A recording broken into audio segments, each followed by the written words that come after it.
आज हम हरे कृष्णा। आज हम श्रवण करेंगे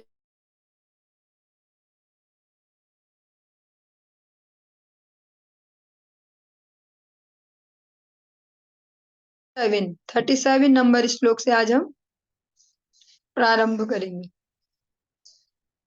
ओम नमो भगवते वासुदेवाय। ओम नमो भगवते वासुदेवाय। ओम नमो भगवते वासुदेवाय। युधिष्ठिरस्तत्परि सर्पणं बुधा पुरे च राष्ट्रे च गृहे तथात्मनि विभाव्य लोभानृत जिमहिंसनाद्य धर्मचक्रम गमनाय पर्यधात।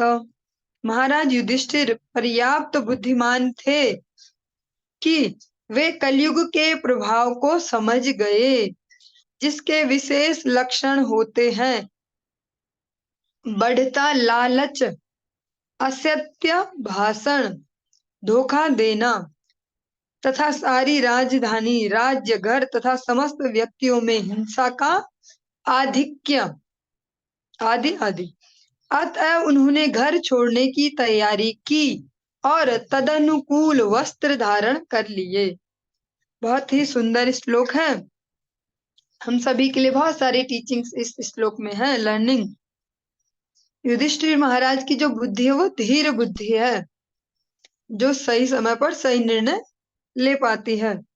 जब उन्होंने श्रवण किया कि भगवान अपने धाम को गमन कर चुके हैं, भगवान जा चुके हैं, और साथ साथ भगवान के जाने का प्रभाव भी देखा कि जो कलयुग है, कलह और दंभ का युग, वो अपने पैर पसारने उसने प्रारंभ कर दिए। उन्होंने उसके लक्षण भी देखे बहुत ही जल्दी। जिस प्रकार से हम एक एग्जाम्पल ले सकते हैं, जैसे हम कोई बहुत अच्छा सा बच्चा हो जिसको अच्छा बच्चा बोला जाता है कि भैया गुड हैबिट्स हैं और इस प्रकार से गुड बिहेवियर है, अगर उसको कुसंगति मिल जाए तो हमें कैसे पता चलता है कि गलत संगति में? उसके आचरण से, उसकी हरकतों से हमें पता लगने लगता है कुछ तो गड़बड़ है, गलत संगति में। ऐसे ही युधिष्ठिर महाराज ने जो अपने राज्य की जनता में जो लक्षण देखे, उससे उन्हें पता लगने लगा कि अब कलयुग ने अपने पैर पसारने प्रारंभ कर दिए।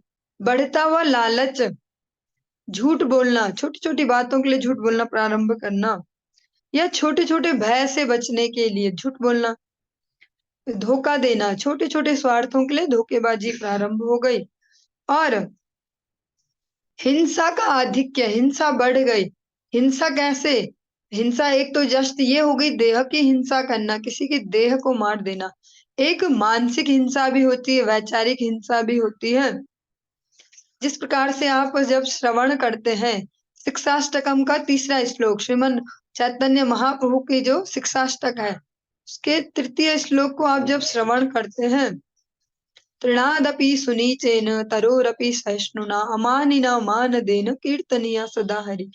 ये सुनने में केवल 4 ही गुण है, 4 ही लक्षण है, लेकिन जब इनको एक्सप्लेन करते हैं बहुत अच्छे से, तो इसके अंतर्गत आप श्रवण करते हैं भक्ति विनोद ठाकुर जी द्वारा, जीवान निर्वाहे आने उद्वेगनादीवे परा उपकारे निज सुख पासरीव। जीवन निर्वाहे आने उद्वेग न दीवे। जो इसमें वर्ड यूज हुआ है उद्वेग, ये भी एक हिंसा का ही प्रकार है, हिंसा का ही एक टाइप है ये। मानसिक हिंसा, वैचारिक हिंसा। कुछ लोग होते हैं कि जो अपने शब्दों को ही इस प्रकार से डिलीवर करते हैं कि शब्दों से ही बोल सकते हैं, शब्दों के ही बाण चलाते रहते हैं, शब्दों से एक एक के मन को घायल करते रहते हैं, उसको भी हिंसा कहते हैं। वो तन हिंसा से बड़ी हिंसा है। तो महाराज युधिष्ठिर ने अपने जो प्रजा है उसमें दर्शन किया, हिंसा बढ़ गई है। अभी महाराज युधिष्ठिर का शासन चल रहा है, इसलिए डायरेक्ट तन हिंसा तो नहीं कर पा रहे होंगे कि जीवों को मारो, इसको मारो, उसको मारो, लेकिन वैचारिक हिंसा बढ़ गई है। तो महाराज परीक्षित ने क्या किया? क्या उन्होंने ये किया कि मैं इंटरफेयर करता हूँ और नए नए नियम लाता हूँ और बस एक एक जनता को मैं सुधार के रखूंगा? क्या वो इस प्रयास में लग गए एज ए राजा? नहीं। उन्होंने बेसिक देखा, जो प्राणी मात्र के लिए, जो जीव मात्र के लिए बेसिक है, वो उसको देखा। जब भी ये हमारे लिए भी एक बहुत अच्छा, जिसको बोल सकते हैं बहुत अच्छा सुझाव भी हो सकता है, या बहुत अच्छा उपाय भी हो सकता है। जब भी जीवन में कभी कोई ऐसा सीन आ जाए, हमें लगे कोई सॉल्यूशन नहीं, क्या करें, बहुत गुस्सा आ रहा हो या बहुत दुख हो रहा हो, ये जो भी, कोई सी भी एक फीलिंग बहुत हाई लेवल पे जा रही हो, कोई एक इमोशन बहुत ज्यादा बढ़ रहा हो, जब हमारी भावनाएं बहुत जल्दी ट्रिगर हो रही हो, कोई कुछ बोल रहा है, हमें तुरंत हर्ट हो रहा है, तो हमें तुरंत विचार करना चाहिए। महाराज युधिष्ठिर ने जिस प्रकार किया, बेसिक लेवल पर आकर कि हम है जीवात्मा और हमारा प्रधान उद्देश्य क्या है, हमारा स्वरूप क्या है, इस बेसिस पे जब हम आ जाएंगे तो जो बाहर जो फिजिकली जो प्रॉब्लम है उसका भी समाधान मिल जाएगा। और अगर हम तुरंत लग जाएंगे उस फिजिकल प्रॉब्लम के सॉल्यूशन में, हार्डवेयर ठीक करने में, तो फिर वो और उलझता जाएगा। हमें फोकस करना होगा सॉफ्टवेयर पे। महाराज परीक्षित बड़ी मुश्किल से बचपन से इतने कष्टों को झेलते झेलते, इतने प्रकार के जीवन में उतार चढ़ाव, चढ़ाव तो कम ही आए, उतार ही उतार आए, अधिकतर चैलेंजेस ही आए। उसके बाद बड़ी मुश्किल से अब ऐसा समय आया कि अब राजगद्दी पे है, आराम से राजा हो गए हैं, प्रजा है, सब सेट हो गया लगभग, जो हम सब सोचते हैं कि लाइफ सेट होनी चाहिए। अब उनकी मुश्किल से वो लाइफ सेट हुई है, लेकिन तुरंत ही जो उन्होंने परिस्थितियां देखी, भगवत विमुखता प्राणियों में और कलयुग का बढ़ता प्रभाव, तो उन्होंने क्या निर्णय लिया? उन्होंने ये निर्णय नहीं लिया कि नए कानून बनाए जाए, लागू किए जाए, जनता को दंडित किया जाए, ये किया जाए, वो किया जाए। उन्होंने निर्णय लिया कि मैं एक जीवात्मा हूँ, इस धरा धाम पर अपने मंगल के लिए आया था, वापस भगवत धाम जाने के लिए आया था। तो उन्होंने उसकी तैयारी प्रारंभ कर दी। इसको कह सकते हैं सरल से शब्दों में, फोकस ऑन योरसेल्फ, अपने आप पे फोकस करना। तो उन्हें उस समय सबसे अच्छा समाधान यही लगा कि मेरी अवस्था हो गई है वानप्रस्थ की, अब मुझे घर छोड़ना चाहिए। ये बहुत ही मुश्किल डिसीजन है, और इसको जो बोलेगा, जो किसी को ये बात सुनाएगा भी कि घर छोड़ना चाहिए, तो वो बहुत बड़ा पापी माना जाएगा। सब लोग सोचेंगे कि कैसा आदमी है, कैसे बात करता है। तो महाराज युधिष्ठिर ने तैयारी की अपने वानप्रस्थ की, भगवत प्राप्ति के लिए फोकस्ड होने की, और अपने जो भी उनके आसपास जो ताम झाम है उसको मिनिमाइज करने की। और साथ साथ उन्होंने वस्त्र भी वैसे ही धारण किए, तदनुकूल वस्त्र धारण किए, अनुकूल वस्त्र धारण किए। क्यों? क्योंकि जीवन की जो भी परिस्थितियां आप देखते होंगे, आपने सबने ये सुना भी होगा और अप्लाई भी करते होंगे। अरे कलश यात्रा पीले वस्त्र पहन लो, कुछ भगवत कार्य हो रहा पीले वस्त्र पहन लो, अच्छा किसी का विवाह हो रहा है, अच्छा उसमें भी ना हल्दी रस्म है, पीले कपड़े पहन लो, अब ऐसा होने वाला वैसे ड्रेस पहन लो। क्यों? क्योंकि वस्त्रों का भी एक बहुत बड़ा विज्ञान है, क्लोथ साइंस। साइंस की बहुत सारी शाखाएं हैं, बहुत सारी ब्रांचेज हैं, उनमें से क्लोथ साइंस भी है। जिस प्रकार से व्यक्ति वस्त्र पहनते हैं, कोई भी मनुष्य, स्त्री पुरुष, उस प्रकार की उनकी भावनाएं भी होती जाती हैं। आप बहुत हैवी सिंथेटिक सिंथेटिक जो क्लोथ्स हो और भड़कीले कलर वाले ऐसे पहन लो, खुद पे एक्सपेरिमेंट भी कर सकते हैं। लगे कि ये तो ऐसी बड़बड़ करते मेंढक जैसे, तो हम जरा चेक करके तो देखें, तो चेक कर सकते हैं। भड़कीले कलर के ऐसे कपड़े लाओ, सिंथेटिक कलर और कपड़े, और पहनो उनको, तो खुद ही भावनाओं में चेंज महसूस कर पाएंगे।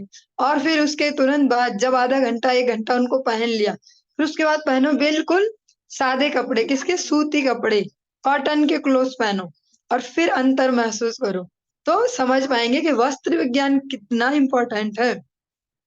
इसीलिए वस्त्रों का भी बहुत बड़ा विज्ञान है। भगवान की सेवा में किस कलर के कपड़े नहीं पहनने चाहिए, कैसे पहनने चाहिए, इस प्रकार से बहुत सारी सेवा में भी बहुत सारी सावधानियां होती हैं। नए नए भक्तों को वो नहीं बताई जाती, सोचेंगे या तो झंझट ही हो गई, कपड़े भी अब इनके हिसाब से पहनो। लेकिन धीरे धीरे जैसे जैसे हमारा जीवन भगवत प्रीति के लिए आगे बढ़ता है, तो हम सब कुछ वैसे ही करते हैं। चलो फिर से स्मरण करते हैं कि याम कीर्तन, वो है तो हाई लेवल का, बस हम उसमें से ये वस्त्र विज्ञान को ले रहे हैं। जब आप सुनते थे लास्ट वाला अष्टम कीर्तन, उसमें एक लाइन आती है, चलिए, राधा रानी भगवान के अनुकूल वस्त्रों को पहनती हैं। सीता सीता निशा योग्या, धरी वेश कृष्ण हो गया। इतना सही है बस अभी हमारे काम का। जो जिस प्रकार से भक्ति में अनुरक्त होते जाते हैं, जो इनका गोल भगवान की प्रसन्नता हो जाता है, तदर्थे अखिल चेष्टितम, वो उनके प्रीति विधान के लिए सारी चेष्टाएं करते हैं। फिर उसमें श्रृंगार भी आ जाता है, उसमें वस्त्र भी आ जाते हैं, उसमें आभूषण भी आ जाते हैं, हर प्रकार से फिर वो प्रयास करते हैं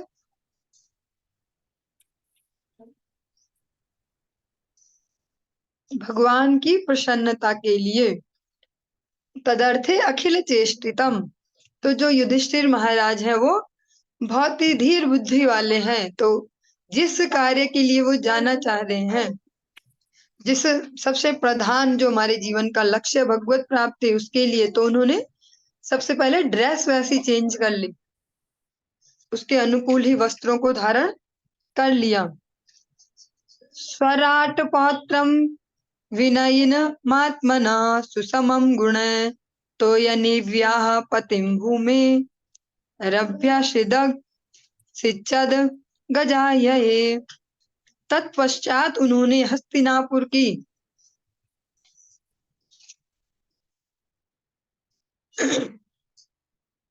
राजधानी में उन्होंने अपने पौत्र को सिंहासनारूढ़ किया, जो समुद्र से घिरी सारी भूमि के स्वामी तथा सम्राट के रूप में प्रशिक्षित था और उन्हीं के समान सुयोग्य था। ये भी बहुत सुंदर श्लोक है।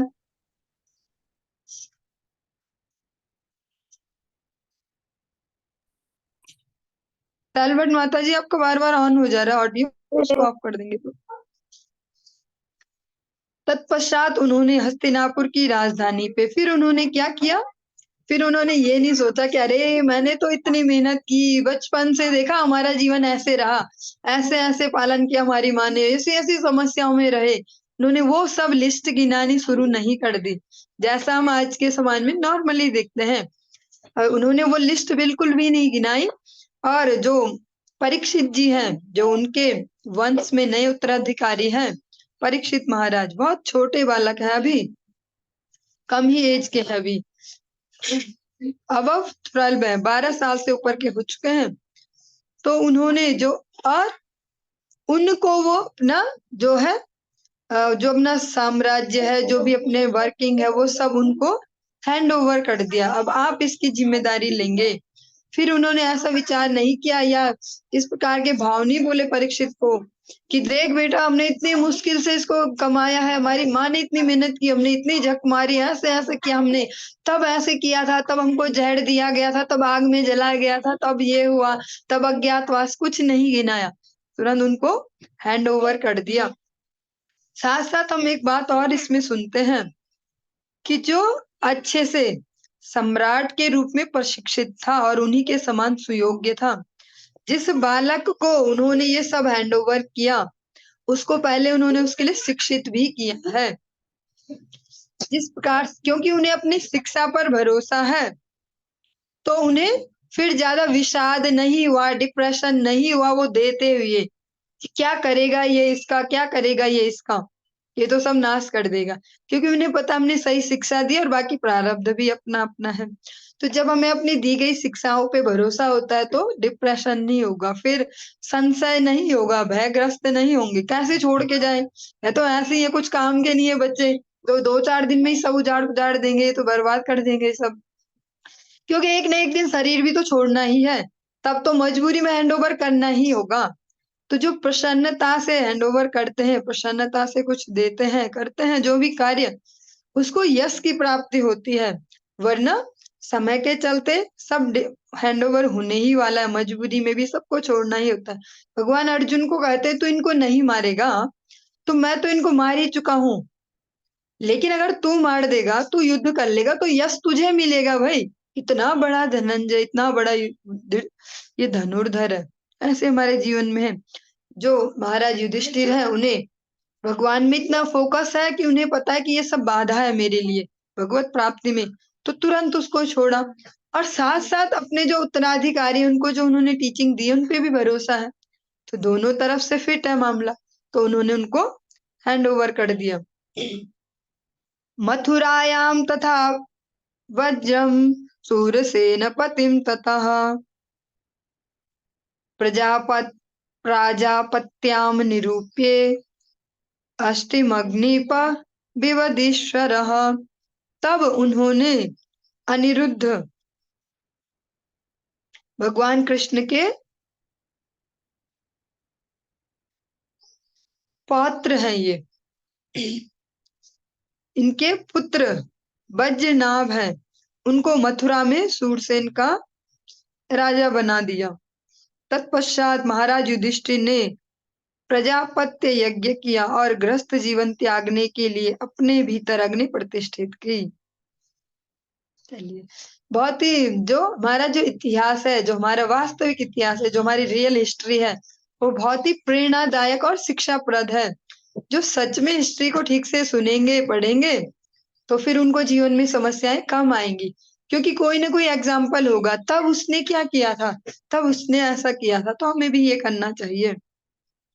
जो युधिष्ठिर महाराज हैं, भगवान के स्वधाम गमन करने पर जो उनके पौत्र हैं और जो अपने पौत्र हैं, उनको राज्यों को हैंड ओवर कर दिया। जो मथुरा प्रदेश है उसको दे दिया वज्रनाभ को, और अपना जो राज्य है वो दे दिया परीक्षित महाराज को।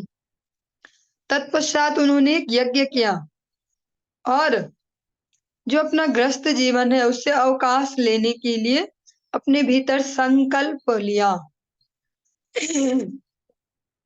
जिस प्रकार से अग्नि को ही हमेशा साक्षी बनाया जाता है, हमारे जीवन में कोई भी संस्कार होते हैं, जन्म से लेके गर्भाधान से लेके हर संस्कार, सब में यज्ञ की महत्ता है कि अग्नि को साक्षी बनाया जाता है, भगवान नारायण को साक्षी किया जाता है, यज्ञ पुरुष को। जो सबसे विकट समस्या बोल सकते हैं किसी भी मनुष्य के जीवन में आज के वर्तमान परिदृश्य में, वो क्या है कि जो संस्कार है, जो आश्रम व्यवस्था है, वर्णाश्रम व्यवस्था है, उसका उल्लंघन, वही सारे मनुष्यों के जीवन में जो बड़ी बड़ी समस्या, उनका मूल कारण है। जैसे ये तो सबको पता चल गया कि शादी होनी चाहिए, शादी होनी चाहिए, बस घर वाले भी लग जाएंगे एक एज से देख देख के कि बस इसकी तो विवाह करवा दो, विवाह करवा दो, सभी लग जाएंगे, इस जैसे कि सबसे बड़ा यही हमारे जीवन का हिस्सा हो, जबकि वो एक हिस्सा है गृहस्थ आश्रम। सभी इसी बारे में लगे रहेंगे कि बस गृहस्थी में कब घुसा दिया जाए, गृहस्थी में कब घुसा दिया। कोई ये नहीं बताएगा कि इससे बाहर भी निकलते हैं, यही बताया जाएगा कि इसमें घुसो और यही मर जाना बस। और यही चेतना लेके आगे भी बढ़ना कि ये बच्चों ने ऐसे नहीं किया, नाती पोते ऐसे बिहेव करते हैं, ये ऐसा है, अभी ये इच्छा पूरी नहीं हो पाई, इसी पिंजरे में, इसी मकड़ी के जाले में मर भी जाना। लेकिन जो लोग हरि गुरु वैष्णव अनुगत्य लेते हैं, वो समझ पाते हैं कि ये एक फेज है हमारी लाइफ का, यही पूरी लाइफ नहीं है, इसमें हमें घुसना भी और इससे बाहर आगे भी जाना, आगे भी रास्ता है। तो जो युधिष्ठिर महाराज है, उन्होंने प्रजापत्य यज्ञ करवाया और ग्रस्त जीवन से अब अवकाश ले रहे हैं भगवत प्राप्ति के लिए। उनको जबरदस्ती कोई नहीं बोल रहा कि छोड़ो तुम गद्दी, हमें बैठने दो। इस प्रकार से देखा जाता है ना, संघर्ष चलता है माता पिता संतानों के बीच। वो सोचते हैं कि भैया ये कब छोड़े गद्दी, वो सोचते हैं कि भैया जाते जाते तक छोड़नी नहीं, वरना क्या पता कौन पूछे ना पूछे हमें। उन्हें भरोसा अपनी संपत्ति पे होता है, उन्हें संस्कारों पे नहीं, और भगवान पे भी नहीं। यही भरोसा होता है कि भैया होना चाहिए अपने पास, वरना कौन पूछे ना पूछे। तो ये अभय चरणार बिंदु का जब हम आश्रय नहीं लेंगे तो ऐसे ही परिस्थितियां आएंगी। हम अनेक एग्जाम्पल देखते हैं भगवत भक्तों के जिनका भक्तिमय जीवन है। आप जब नाम सुनते हैं राजा भरत, जो बहुत बड़े राजा हुए, जिनके आप 3-3 जन्मों की कथाएं सुनते हैं श्रीमद् भागवतम के अंतर्गत। राजा भरत उनके 100 पुत्र हैं, इतना बड़ा राज्य, इतनी सारी रानियां, इतना बड़ा पारिवारिक जीवन है, ग्रस्त जीवन, लेकिन और इतने सुख संपत्ति वैभव, सारे विलास, सारे उनके पास साधन उपलब्ध हैं। उनका ऐसा कुछ नहीं है कि कोई नहीं पूछता था उन्हें, कुछ नहीं बचा था, उनकी पेंशन नहीं थी उनकी, ऐसा कुछ नहीं था उनका सीन। उनके पास सब कुछ था और अंधाधुंध था। पूरी पृथ्वी के एक छत्र राजा जो थे, सब पूछते थे उनको, देवता भी पूछते थे उनको, यहाँ तक उनकी पावर थी। लेकिन उन्होंने अपनी स्वस्थ बुद्धि से ये निर्णय लिया कि अब हरि भजन की उम्र आ गई, अब हरि भजन में फोकस करना है। जब तक बुद्धि है, शक्ति है, तभी तो फोकस कर पाएंगे हरि भजन में, क्योंकि मेन गोल तो यही था हमारा। आए थे हरि भजन को और उठने लगे कपास। भगवान के भजन के लिए आए और सारी चीजों को हम बहुत फोकस्ड होके सिंसियरली करते हैं। बच्चों को भी बोलेंगे अच्छे से फोकस करो अपनी पढ़ाई में बेटा, ध्यान से पढ़ो। जो गृहस्थी वाले अच्छे से कमाई धमाई करो, घर बार का ध्यान रखो, परिवार को खुश रखो, बाल बच्चों को देखो, ये करो, माता पिता सेवा करो, ऐसे सब अच्छे से करो, रिश्तेदारी ठीक से निभाओ, शादी ब्याह होते वहां जाओ, ये करो वो करो। लेकिन जिसके लिए आए उसके लिए कोई कभी नहीं बोलेगा पूरे जीवन भर। जिन्हें गलती से वैष्णव जन मिल गए, वो तो ये सुन लेंगे कि जीवन का उद्देश्य है हरि भजन, ये काम भी थोड़ा बहुत करना चाहिए। जिनको वो नहीं टकरे, भगवान की कृपा जिन पे नहीं हुई है, वो उनको पता ही नहीं चलेगा कि आए क्यों थे इस शरीर में। उनको लगेगा कि हम भी एक प्रकार का कुत्ता ही है, एक प्रकार की बिल्ली है, हमें बहुत अच्छे से बच्चे पालने, बहुत अच्छे से अपने का सब सेट करना है। इतना पैसे हो गए, इतने घर हो गए, इतनी जमीन वहां भी ले ली, इतने बैंक बैलेंस, इतने लोग पूछते भी है, रिश्तेदारी भी फिट है, सब जगह जाते हैं, सब खुश रहते हैं जी हमसे, और वही बच्चों को भी सिखाएंगे। लेकिन जिनको भगवत भक्त मिल जाएंगे, वही समझ पाएंगे कि इस जीवन का उद्देश्य कुछ और था, ये सब नहीं था। ये सब जीवन का उद्देश्य नहीं था, ये तो सब बाई प्रोडक्ट है, ये तो खुद होना ही होना है। मम माया दुरत्यया, ये खुद ही होना है। रिश्तेदार भी जबरदस्ती बुला ही लेंगे और जबरदस्ती पूछ भी लेंगे, और सारे काम जबरदस्ती हो ही जाएंगे। भूख लगेगी तो भोजन के लिए भी बुद्धि आ ही जाएगी। लेकिन हरि भजन तो जबरदस्ती करना ही पड़ता है, प्रयास करना पड़ता है। भक्ति विनोद ठाकुर जी, जिनका चरित्र आप सभी जानते हैं, उनके जीवन का एक भी फेज ऐसा नहीं जो अधूरा है, चाहे गृहस्थ का है, चाहे उनका जो बोल सकते हैं प्रोफेशनल लाइफ है, चाहे उनकी स्पिरिचुअल लाइफ, कोई सा भी तो पॉइंट ऐसा नहीं है कि जो थोड़ा सा गड़बड़ है। ऐसे भक्ति विनोद ठाकुर जी जब सरल भाषा में उपदेश करते हैं तो कहते हैं, नामाश्रया करी यतने तुम्ही था कहा पन काजे। नामाश्रय करी यतने तुम्ही था कहा अपन काजे। और हम क्या बोलते हैं ना, वो हम बोलते हैं यतने, हम अपने कार्यों को यत्न पूर्वक करेंगे, नाम हो जाए तो हो जाए, देख लेंगे, टाइम मिल जाए तो कर लेंगे एक आध माला। हम प्रचार भी इसी तरीके से करेंगे, कोई बात नहीं, बहुत है, एक माला बहुत है तुम्हारे लिए, अपने काम वाम करो, फिर फोकस करो, पढ़ाई लिखाई करो, घर बार ठीक से चलाओ, बहुत है तुम्हारे लिए। हाँ, लेकिन भक्ति विनोद ठाकुर जी की ये शिक्षा नहीं। वो कहते नामाश्रय करी यत्ने तुम्ही, यत्न किसके लिए करना है, प्रयास किसके लिए करना है, नाम आश्रय के लिए, भगवान के नाम के लिए। क्योंकि इस कलयुग में भगवान के नाम की ही महिमा है, मनुष्यों के भी नाम की महिमा है। जो हम ब्रांड वाला जो ये समाज देख रहे हैं, इस ब्रांड का दूध, इस ब्रांड के कपड़े, इस ब्रांड का सामान, तो नाम की महिमा है। तो ऐसे ही ये क्यों है नाम की महिमा, क्योंकि भगवान के नाम की महिमा, इसलिए अन्यों के भी नाम की महिमा।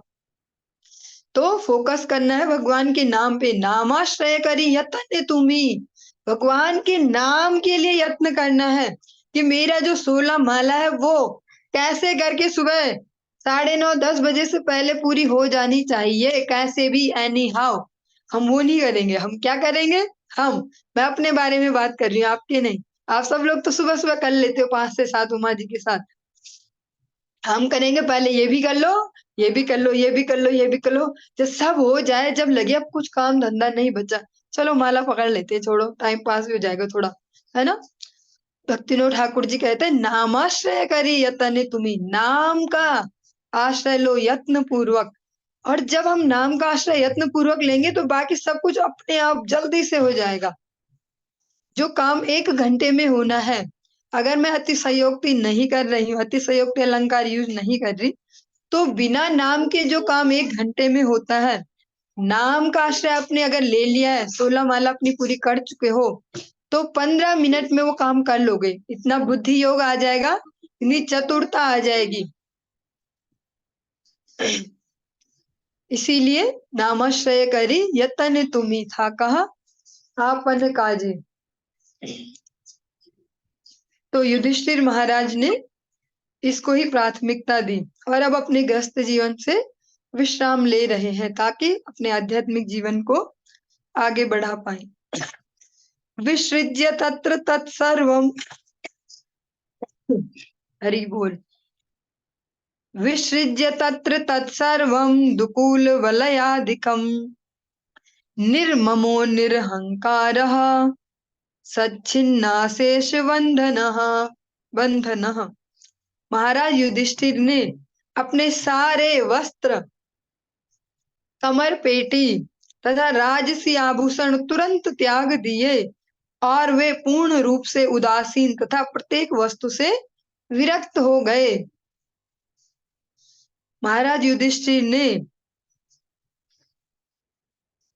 तुरंत ही जो उनके पास अनर्थ है, अनर्थ मीन अननेसेसरी, जो भी अननेसेसरी था उसको तुरंत छोड़ दिया और भगवत भजन के अनुकूल जो है वैसा वेश और वैसी मन स्थिति उन्होंने डेवलप कर ली जिससे वो भगवत भजन कर पाए। क्योंकि एक हो सकता है एक बहुत हायर स्टैंडर्ड हो कि भैया हम बहुत अच्छे राजाओं जैसे दिखते हैं। पुंडरीक विद्यानिधि जी के बारे में जिस प्रकार हम श्रवण करते हैं गौर लीला में, विश्वभानु महाराज के अवतार हैं गौर लीला में, उनके बारे में जब श्रवण करते हैं कि बहुत अच्छे से राजाओं जैसे ठाट बाट से रहते हैं, बहुत ही सुंदर मलमल के बहुत ही कॉस्टली ऐसे कपड़े हैं उनके और वैसे ही आसन है, वैसे ही सब ठाट बाट है और अंतर में भगवत भाव जो है वो भी उतना ही प्रबल है। लेकिन हम सब पर ही अप्लाई हो पाए थोड़ा मुश्किल है क्योंकि हम भगवान के ऐसे शुद्ध भक्त नहीं है। अभी हम मायाग्रस्त जीव हैं, बद्ध जीव, और हमें प्रैक्टिस करनी है भक्ति के लिए। तो हमारे लिए इजी यही है। जिस प्रकार से आज है एकादशी तिथि, आज आप सभी एक हरि कीर्तन करने वाले हो। शुद्ध भक्त चरण रेणु भजन अनुकूल। इसको जब आप बोलते जाएंगे तो लास्ट में एक लाइन आएगी, भक्ति विनोद कृष्ण भजने अनुकूल पाया प्रति दिवसे परम सुखे स्वीकार कराये भक्ति विनोद ठाकुर जी कहते हैं कि जो भी कृष्ण भजन के अनुकूल है मैं प्रतिदिन उनको यत्न पूर्वक स्वीकार करता हूँ।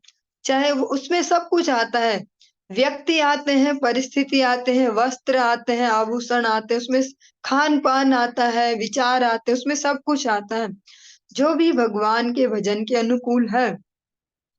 अतः जो युधिष्ठिर महाराज है उन्होंने जो प्रतिकूल है, जो बाहरी वेश भी इससे खुद समझ सकते हैं, अधिकतर इसमें माता जी वर्ग हैं या जो प्रभु जी भी हैं तो खुद से रिलेट कर सकते हैं। जैसे कोई फंक्शन होता है, लगे कुछ विवाह वगैरह कुछ ऐसे होने वाला है और सारे लोग नए नए कपड़े पहन लेते हैं महंगे महंगे, जबकि सारे लोग एक दूसरे को जानते ही तो हैं, सब जानते हैं कौन कैसे रहता क्या।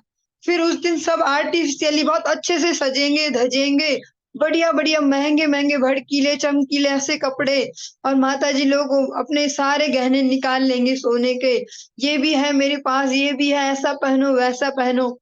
या आज के डेट में चोरी के डर से सोने के ना निकाले तो आर्टिफिशियल ज्वेलरी, यहाँ ऐसे लटकाने वाले, अब ऐसा वैसा सारे पहन पहन के सब।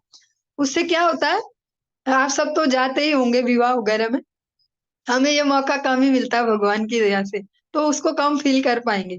अगली बार जब किसी विवाह में जाओ तो वहां पे प्रैक्टिकल करना, क्योंकि ये तो प्रत्यक्षावगमम धर्म्यम है, प्रैक्टिस करने के लिए। फिर सारे लोग, वही परिवार वाले या वही दोस्त मित्र, वही रिश्तेदार जो सब एक दूसरे को जानते हैं, इसकी क्या स्थिति, कैसे विचार, सब आर्टिफिशियली बहुत सज धज के आएंगे ऐसे, हम जैसा तो कोई नहीं, अब माता जी लोग सारे ये करो वो करो ऐसे ऐसे, बस सब वहां पे, और प्रभु जी लोग भी कोई कम नहीं, सब बहुत अच्छे से आएंगे ऐसे सज धज के। फिर वो जो वाइब्रेशन आती पूरी रजोगुण वाली, हाई लेवल का रजोगुण ऐसे, फिर उस समय सारे देवता बन जाते हैं, कोई मनुष्य नहीं रह जाता, सब सबका कुछ है भैया, नाक भी है, पूछ भी है, किसी ने नहीं पूछा तो जल्दी ईगो भी हर्ट होगा, हमें तो पूछा ही नहीं इन्होंने, एक हाई लेवल का रजोगुण उपस्थित हो जाता है। और अगर वहां पे जो भोजन है, जैसे आजकल शुरू हो गया ट्रेंड, मांसाहार भी चल रहा है विवाह में, तो हाई लेवल तमोगुण रजोगुण भयंकर वाला, तो उससे क्या होगा, चेतना प्रदूषित होती है, हमारी चेतना का संदूषण होता है, क्योंकि जो जीवात्मा है, जो हमारी चेतना है, वो उसमें बहुत बड़ा ये गुण भी है और दोष भी है। वो जल्दी से जो भी उसके संपर्क में कुछ आता है उससे जल्दी से प्रभावित होती है। आप सब अपने आप में इसका प्रैक्टिकल कर सकते हैं। जब आप जाते हैं गुरुदेव के, साधु गुरु वैष्णव के निकट जाते हैं, तो वहां पर तो ये भाव आता है, और कोई अगर नरोत्तम दास ठाकुर, लोचन दास ठाकुर का कोई कीर्तन चल जाए, कोई दैन्य भाव वाला, तो लगेगा बस हमारे बराबर भक्त तो कोई नहीं, हम ही रो रहे हैं बस, हाँ निताई हाँ, बस आमी ओ क्या बोलेंगे फिर, आमी बड़ दुखी निताई मोरे कर सुखी। उस समय लगेगा भक्त शिरोमणि हमारे बराबर कोई नहीं है। और उसी के दूसरे दिन किसी रिलेटिव के यहाँ शादी में चले गए, जहाँ ये तमोगुण रजोगुण ये तो सब जगह है ही, कॉकटेल सब जगह चलनी ही चलनी है। अब तो वो एक धर्म बन गया जिसको बोल सकते हैं, एक धर्म, एक प्रथा ही तो बन गई है स्ट्रांग। इसी प्रकार से तो बनते जाते हैं कि स्ट्रांग बन गया, जिस दिन मेहंदी होगी भैया उस दिन कॉकटेल होगी। अलग से जो निमंत्रण पत्र है उसमें भगवान के भी फोटो छपे हैं, गणेश जी देवता की भी फोटो छपी है, और एक स्टिकर भी चिपका है, कॉकटेल में आप सादर निमंत्रित हैं। और जिसके लिए वो स्टिकर नहीं चिपका वो नाराज हो जाते हैं, इसका मतलब हम स्पेशल नहीं है, हमें ऐसे ही बुलाए इन्होंने, मन से नहीं बुलाए, कॉकटेल में आप सादर निमंत्रित हैं। तो ऐसे, और दूसरे दिन आपको अवसर मिले ऐसे ही तमोगुण वाले और रजोगुण वाले हाई ऐसे इन्वायरमेंट में जाने का, वाइब्रेशन में जाने का, फिर वहां तुरंत वो जो कल हम नरोत्तम दास ठाकुर जी के कीर्तन से भक्त शिरोमणि थे, आज देखेंगे हम ये देवता बन गए, कुछ हम कुछ हैं भैया, हम कुछ हैं, ऐसी फीलिंग आएगी अंदर से ही कुछ। तो इसीलिए जो भक्त होते हैं वो अपनी बाहर की परिस्थितियों को भी धीरे धीरे भक्ति के अनुकूल कर लेते हैं। हमें भले ही बोल दिया जाता है, मैं भी ये बोल रही हूँ, अगर ये श्रीमद् भागवतम का आश्रय न होता तो मैं भी शायद ऐसी बातें ना बोलती, बहुत सुंदर सुंदर बोलती, पर अभी भागवतम का आश्रय है तो ये है परमहंस संहिता। अगर इसमें हम मन मर्जी की बातें बोलेंगे तो बहुत बड़ा अपराध लगेगा, भगवान का भी और वैष्णव का भी, इन परमहंसों का। अतः जब भागवतम के आश्रय में है तो ऐसी कटु बातें, कटु लगने वाली और हमारे लिए जो वास्तविक कल्याणप्रद है, ऐसी सुनने को मिलेंगी ही। इसीलिए जो भक्त होते हैं, जिन्हें सच में भक्ति करनी है, सच में करनी है, जिन्हें केवल दिखाना नहीं कि हम भक्त हैं, वो धीरे धीरे धीरे धीरे, और मैं तो धीरे बोल रही हूँ लेकिन वो बड़े फास्ट स्पीड से, तत्क्षणा शुभस्य शीघ्रम, शास्त्र वचन है शुभस्य शीघ्रम, शुभ को बहुत जल्दी करना चाहिए। तो वो बहुत ही स्पीड से अपने जीवन को भगवान की भक्ति के, गुरु वैष्णव के अनुकूल कर लेते हैं। वो अपने, चाहे वो ड्रेसिंग सेंस है, चाहे भोजन का सेंस है, चाहे बातों का करने का सेंस है, डायलॉग डिलीवरी है, उसको इस प्रकार से डिजाइन कर लेते हैं कि हाँ, कोई गुरु वैष्णव हमारे निकट आए तो हम उनके सामने भी जाने लायक हो। क्या हम जा पाएंगे ऐसे उनके सामने, क्या ऐसा बोल पाएंगे उनके सामने? जब इस प्रकार का एक डिसिप्लिन, एक सेंसर हमारे ऊपर फिट हो जाता है तो हमारा जीवन बहुत सरल हो जाता है। फिर अनर्थ गायब होने लगते हैं हमारे जीवन से।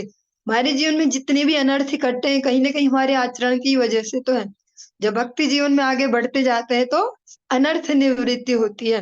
प्रोसेस क्या है भक्ति की, जो प्रेम धर्म कहा जाता है, आदो गुरु पदाश्रय तथा साधु संग अथ भजन क्रिया तद अनर्थ निवृत्ति। पहले आदो गुरु पदाश्रय होता है।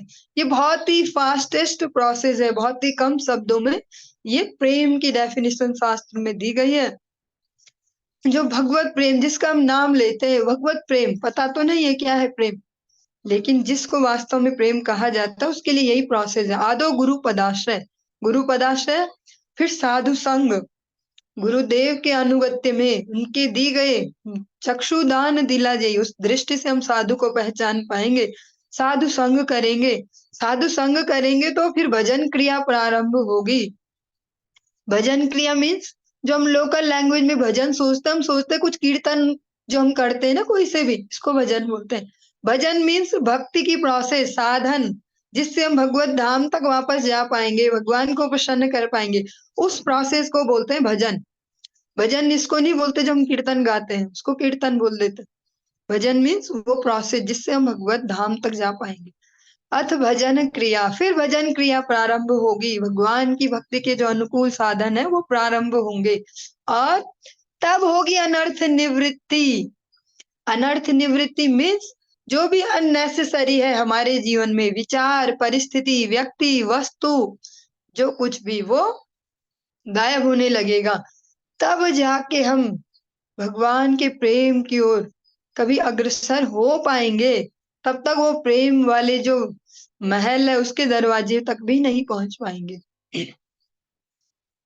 चलिए आज की कक्षा को यहाँ पर विराम देते हैं, आगे कल कंटिन्यू करेंगे।